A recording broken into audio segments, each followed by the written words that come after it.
Dutch is spoken by about 22 million people, and almost all of them live in Europe, and in particular in two countries in Europe, namely the Netherlands and Belgium. And in both of those countries it is the official language, or one of the official languages. And further, it's spoken by smaller groups, mostly in former Dutch colonies. And those are in particular Suriname, where it's also an official language, and the Dutch Antilles, which are still formerly part of the Kingdom of the Netherlands. And then, of course, there are a few immigrants everywhere, but that's the number of people who speak Dutch.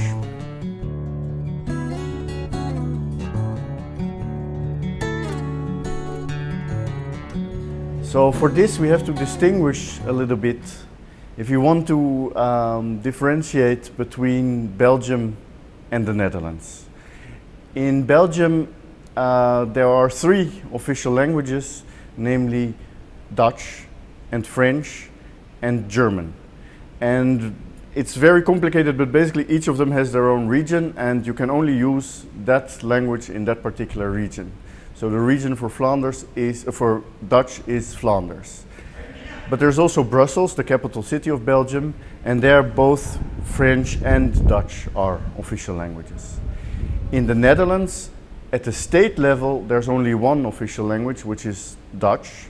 And further there is Frisian, which is a minority language, but that can only be used in legal contexts in Frisia. Now, I know most about the Netherlands, so I will explain you mostly about the situation in Holland. One of the things which is interesting is that I say that Dutch is the official language, but there's actually very, very little laws which talk about that. For instance, the Dutch is not in the Dutch constitution. The Dutch constitution doesn't talk about Dutch at all. It is written in Dutch, but it doesn't talk about Dutch. And there's very few other laws which say that Dutch is an official language. Actually, the only law which there is a law for higher education. So there's one law which says that in universities and other schools of higher education, Dutch is the default language. It's the language which you use unless there is some specific reason not to do it. But that's the only law, the only big law which talks about Dutch.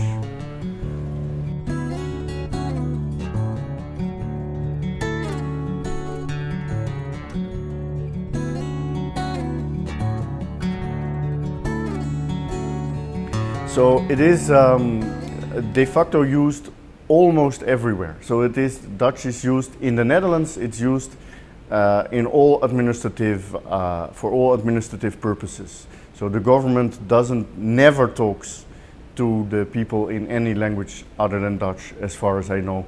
Maybe with a few exceptions when they talk to very specific groups of immigrants or something like that. But otherwise, they always speak Dutch.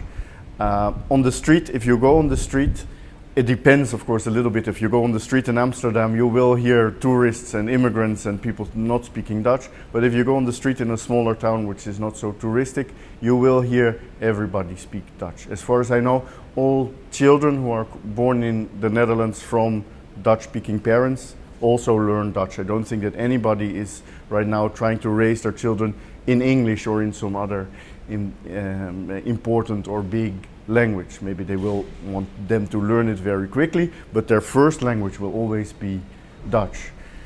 In education, that's maybe the only place where you could see some threat if you want to think about these things in terms of threat.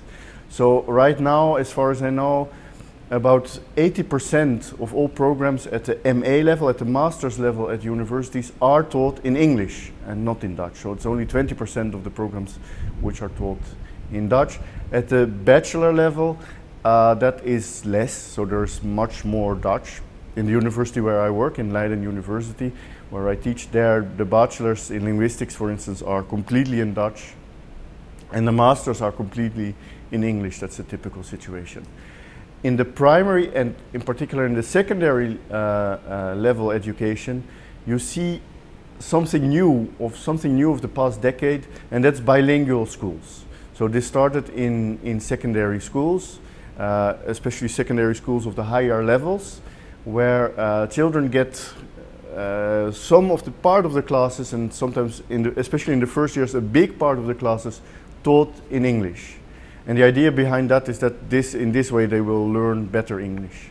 And that's always English with very few exceptions. So there is actually the only exception I know is a school where they teach part of the classes in German. And that's a school which is very close to the German border. And now in the past 4 or 5 years you see on the rise the same thing, but now even in primary schools.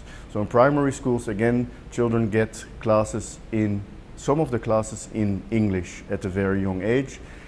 There actually you see a few schools who also do French or German. So French and German are both languages which are very close to the Netherlands as well, and which have always been considered to be very, very important for us. Germany is our biggest trade partner, and France also is not very far away, of course, from our borders.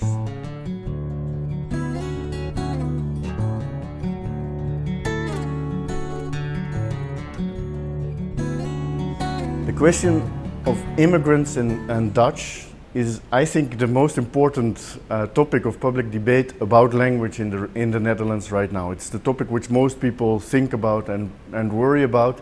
And the thing is, there has been a very radical change in thinking about this in the past few years.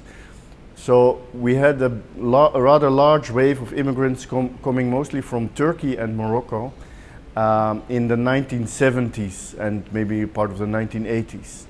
And at first, for the first few decades, the idea was these people are guests. They're not going to stay. We call them guest workers. So they're going to be here and we have to accommodate them. So we will help them in their own language. They don't have to learn our language if it's not absolutely necessary for them. So there were big programs also for teaching their children at least part of the lessons in their own language. But gradually it became clear that this idea that these people were only guests, of course, was a mistake, because of course those people came, they brought their children, and at some point you no longer want to leave. They became part of the Dutch community. So then over time this developed into saying, well, we teach them their own language, and then from there they can start learning Dutch.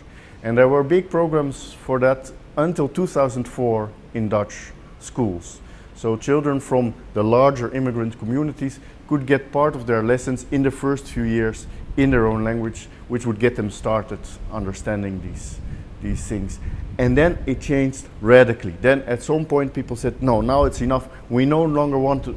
We no longer want to spend money on these people. And the idea behind that was, I think, a mistake, namely that this made it more difficult for them to learn Dutch. So the idea was we have to spend all the time on them learning Dutch, and so it's a waste of time if they also learn Moroccan Arabic or Berber or Turkish or one of their own languages. So that's a rather unfortunate situation in which we are now, and still there's a lot of talk now in the media of people who say, well, these people, they don't learn Dutch, they have to learn Dutch.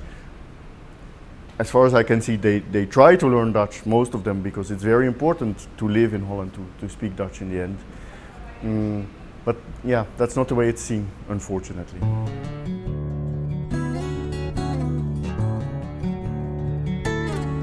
In the Netherlands, there's one official second language for a specific area, namely Frisian, which is spoken in a small area in the north of the Netherlands, called Friesland.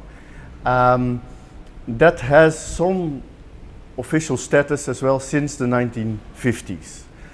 So in the 1950s there have been riots when Frisians were not allowed to use their language in court, and there were some riots in the capital city of Friesland, and after that they got their own separate status. Now the language has also been recognized by the Dutch government when they signed the so-called European Charter for Regional Languages and Languages of Minorities.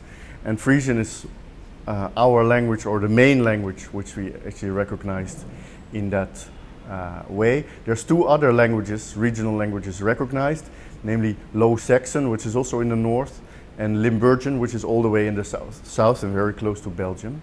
But they have been recognized at a lower level, so the Dutch government actually invented a way of of recognizing languages is the low level. It's such a low level that it basically means we recognize you, but we're not going to give you any money. But Frisian gets money for education in Frisian at all levels, for media, so radio and TV in Frisian and those things.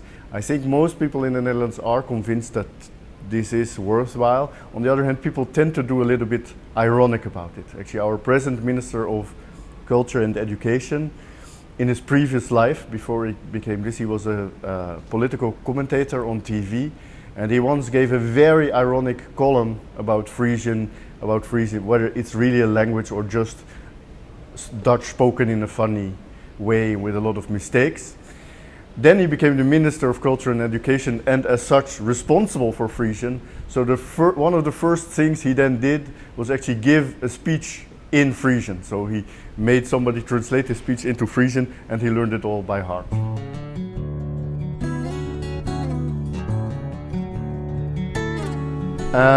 So in the province of Frisia, I think there are about 600,000 people, and almost all of them understand Frisian, and I think it's something like 60–70% of the people who really use Frisian on an active daily basis.